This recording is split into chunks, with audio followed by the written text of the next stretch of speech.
BSP को खत्म करने वाले, इसकी जड़ें इतनी गहरी हैं, लोगों के रूह में अब बीएसपी बस चुकी है। क्योंकि जो लड़ाई आप 2015 में शुरू किए चंद्रशेखर रावण जी, बहन मायावती ने 77 में लड़ी थी।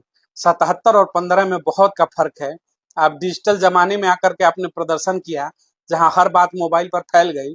वो दौर था जहां पर चिट्ठियां भी नहीं पहुंचती थी, समय से सड़कें नहीं थी।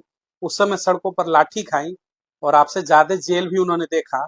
और सबसे बड़ी बात, आपके ऊपर शायद वो चीजें भी बीती ना हो, और शायद बीत भी जाए तो आप पुरुष हैं, बर्दाश्त कर सकते हैं।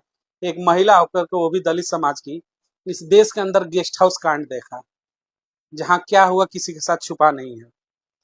तो इस समाज को समझना होगा।